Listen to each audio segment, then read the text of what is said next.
15 തീയതികളിലാണ് ലോക കേരള സഭയുടെ 4ാം സമ്മേളനവും നമ്മുടെ ശങ്കരനാരായണൻ തമ്പി ലോഞ്ചിൽ വെച്ച് നടക്കുന്നത്. ജൂലൈ 25-ന് 15ാമത് കേരള നിയമസഭയുടെ 11ാം സമ്മേളനം അവസാനിക്കും. ഇത്രയും കാര്യങ്ങളാണ് നിങ്ങൾക്ക് കാര്യങ്ങളെക്കുറിച്ചൊക്കെ ഏതാണ്ട് വ്യക്തത ഉണ്ടാകുന്നാലും ഒഫീഷ്യലായി നിങ്ങളുടെ മുമ്പാകെ ഞങ്ങൾ പറയാൻ ആഗ്രഹിക്കുന്നു.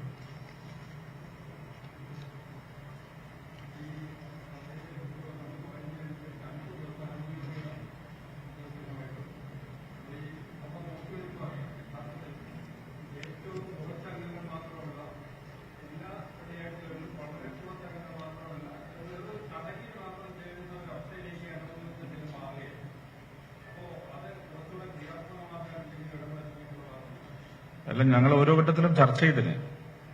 പക്ഷേ ബിസിനസ് അഡ്വൈസറി കമ്മിറ്റി ഓരോ ഘട്ടത്തിലും ചർച്ച ചെയ്യുമ്പോൾ ലാസ്റ്റ് ഫ്രൈഡേ നിങ്ങളും കണ്ടിട്ടുണ്ടാവും, വളരെ സീരിയസ് ആയ ഒരു ഇൻട്രോസ്പെക്ഷൻ നമ്മളെല്ലാം നടത്തുന്ന കാര്യമാണ്. കാരണം ഫ്രൈഡേ പലപ്പോഴും ലീവ് കൊടുക്കേണ്ടി വരുന്നു. പിന്നെ ഫ്രൈഡേ ആണെങ്കിൽ നിങ്ങൾ പറഞ്ഞ പോലെ വേണ്ടത്ര പ്രസൻസും ഇല്ല, ആളുകൾ ആബ്സെന്റ് ആവുകയും ചെയ്യുന്നുണ്ട്. അത് കക്ഷി നേതാക്കളൊക്കെ ചർച്ച ചെയ്ത് നിങ്ങൾ പറഞ്ഞ പ്രൈവറ്റ് മെമ്പർ ബില്ല് കുറച്ചുകൂടി സീരിയസ് ആയി എടുക്കണം എന്നുള്ള പൊതു അഭിപ്രായം മെമ്പർമാരോടും കക്ഷി നേതാക്കളോടും ഞങ്ങൾ സൂചിപ്പിക്കാം.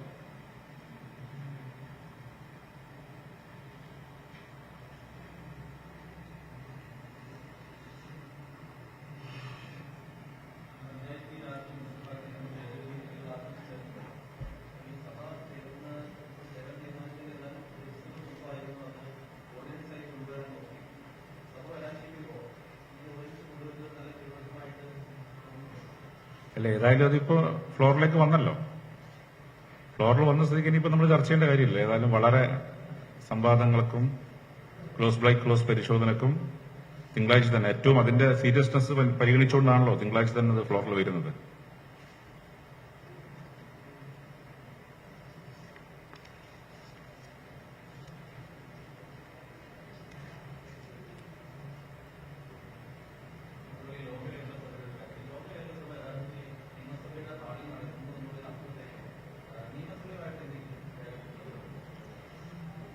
നിയമസഭക്കകത്ത് നടത്തുന്നു. അതിന്റെ ചെയർമാൻ സ്പീക്കറാണ്. CMO ആണ് അതിന്റെ കാര്യങ്ങൾ നീക്കുന്നത്. നോർക്ക റൂട്ടാണ് നടത്തുന്നത്. നോർക്ക റൂട്ട്സ് നിങ്ങൾക്ക് അറിയുന്ന പോലെ ലോക കേരള സഭ സംഘടിപ്പിക്കുന്ന അവരാണ്. നിയമസഭയുടെ സ്പീക്കർ അതിന്റെ അധ്യക്ഷനാണ്.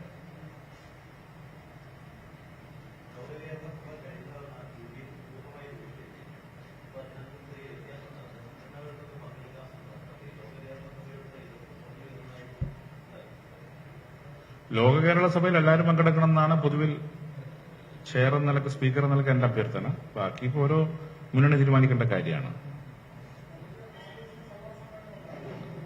ഇല്ല 13, 14, 15 സഭയില്ല. ഇല്ല.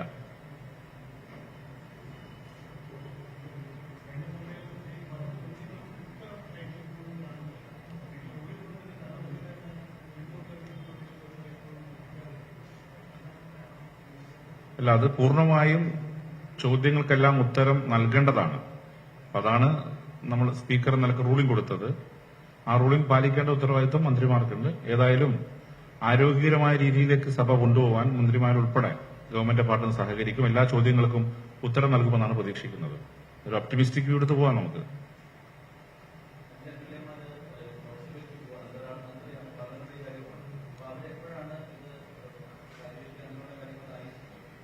അല്ല, അവർക്ക് നാച്ചുറലി ഒരു 10 ദിവസം നിൽക്കാം.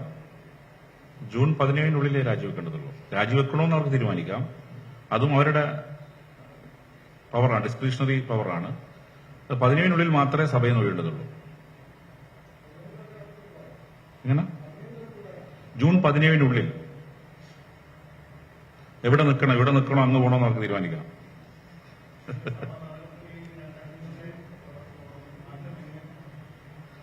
അല്ല, അതിലും മുമ്പ് ഇവിടുന്ന് ആളുകൾ പോയിട്ടുണ്ടല്ലോ. അതൊക്കെ ഒരു നാച്ചുറൽ പ്രോസസ് അല്ലേ. സ്വാഭാവികമായും ജയിച്ചവർ പോകും, പുതിയ ആളുകൾ വരും. ഇനി ജയിച്ചവർ പോകണ്ടെന്ന് അവരുടെ മുന്നണി തീരുമാനിച്ചാൽ അവർ പോകില്ല. മിനിസ്റ്റർ ആദ്യമായിട്ട് ഇത്തവണ മത്സരിച്ചിട്ടുള്ളത്. പാർലമെന്ററി അഫയേഴ്സിന്റെ അത് നോക്കേണ്ടി വരും.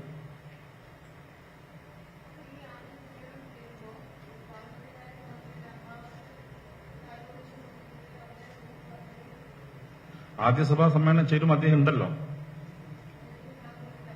10-ാം തീയതി അദ്ദേഹം ജൂൺ 17-നുള്ളിൽ രാജിവെക്കേണ്ടതുള്ളൂ. ജൂൺ 17-നുള്ളിൽ അദ്ദേഹം രാജിവെക്കേണ്ട കാര്യമുള്ളൂ. അപ്പോൾ ജൂൺ 10-ന് സഭ ചേരും, അദ്ദേഹം ഈസ് പ്രസന്റ്.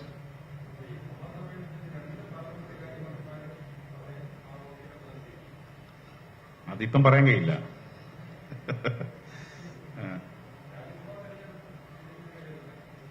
രാജ്യസഭാ തെരഞ്ഞെടുപ്പ് ലാസ്റ്റ് ഡേറ്റ് ഓഫ് നോമിനേഷൻ 13/6-നാണ്, സ്ക്രൂട്ടിനി 14-നാണ്, വിഡ്രോവൽ 18-നാണ്, 25-നാണ് ഇലക്ഷൻ.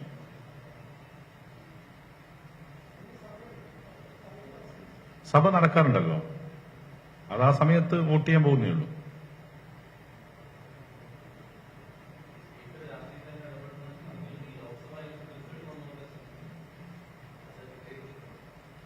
ഇത് നിങ്ങളെപ്പോലെ സമൂഹത്തിൽ ജീവിക്കുന്ന ആളല്ല ഞാൻ. സ്വാഭാവികമായും പത്രവും ടി വി ഒക്കെ കാണുന്നുണ്ട്, റിസൾട്ടും ഞാൻ കണ്ടിട്ടുണ്ട്. സ്പീക്കറിനും ഗുഹയിലൊന്നും പോയിരിക്കുന്ന ആളല്ല, അതുകൊണ്ട് സ്വാഭാവികമായിട്ട് കാര്യങ്ങൾ അറിയും.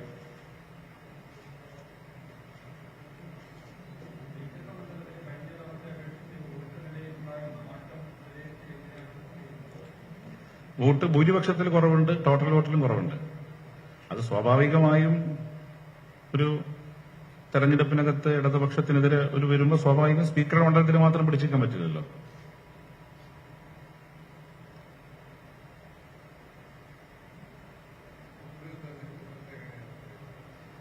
തെരഞ്ഞെടുപ്പ് ഫലം നിങ്ങൾക്കറിയാലോ, നിങ്ങൾ കണ്ട തന്നെയാണ്.